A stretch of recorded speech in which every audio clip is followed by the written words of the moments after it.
Þetta er Nabína. Hún er 14 ára og býr hér í SOS barnaþorpinu ásamt SOS mömmu sinni og 7 systkinum. Nabínu finnst gott að búa í barnaþorpinu því hér á hún marga vini og fær mikla þjálfun. Þegar Nabína kom í þorpið fyrir nokkrum árum gat hún hvorki talað né gengið. Hún var í hjólastól og gat ekki klætt sig sjálf. Hún þurfti aðstoð við allt. Það var meira að segja erfitt fyrir hana að lyfta sér upp úr hjólastólnum því hún hafði ekki nægan styrk í höndunum. En margt hefur breyst á þessum tíma. Nú æfir hún á hverjum degi. Hún æfir með sjúkraþjálfara marga tíma á viku. Sjúkraþjálfarinn heitir Súres og er mjög góður.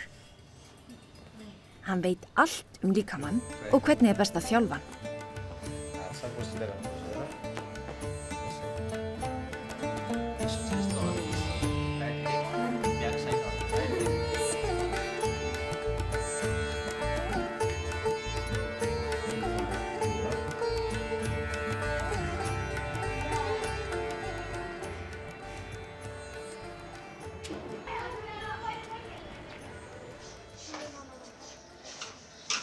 Nabína æfir fingurhreyfingarnar með SOS mömmu sinni.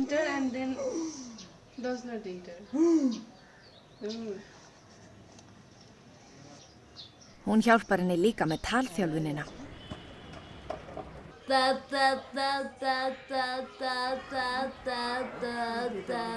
Þegar hún á lausan tíma æfir Nabína sig sjálf. Hún er dugleg að æfa sig því henni langar til að geta gert allt þegar hún verður stór. Í dag er nýársdagur og Nabína er með hlutverk í danssýningu sem haldin er í barnaþorpinu í tilefni dagsins. Hún hefur alltaf elskað tónlist, en uppáhaldsiðjan hennar er dans. Konan sem aðstoðar börnin heitir Númi og hún er atvinnudansari. Hún er líka mjög flink að farða.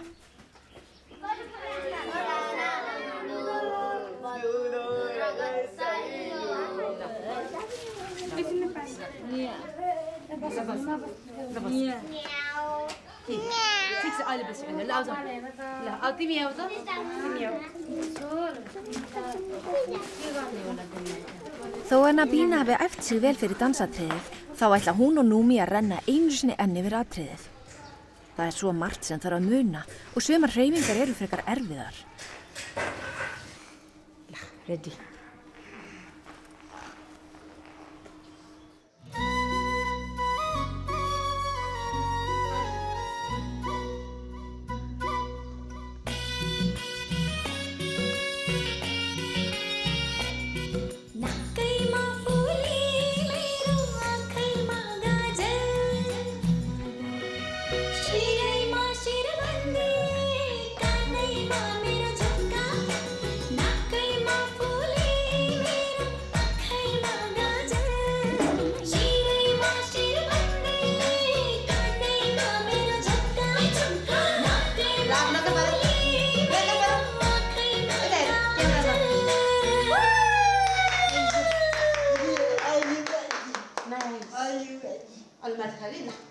Í Nepal er 9 ári í raun fagnað nokkrum sinnum á ári, því ólíkir menningar og trúarhópar fylgja mismunandi dagatölum.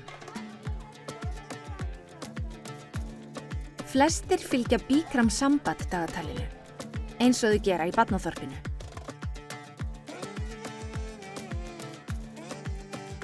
Það dagatal er fornt hindúadagatal og er opinbert dagatal Nepals. Það var stofnað af Vikramaditya konungi 57 árum fyrir Krist. Dagatalið þeirra er 57 árum á undan gregoríska dagatalinu sem notað er í Evrópu og flestum öðrum löndum heims.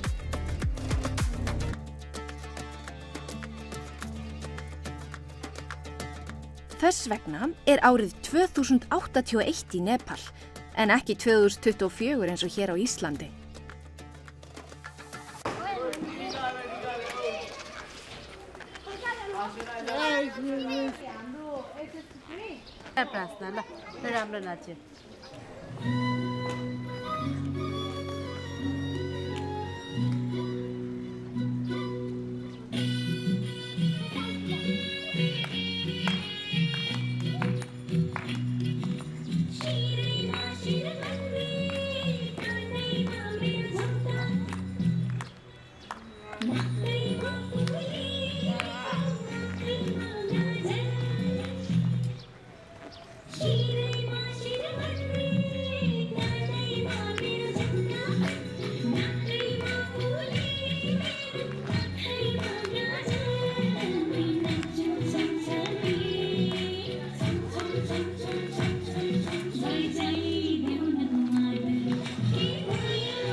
Nabínu fannst svo gaman að dansa í nýjárið.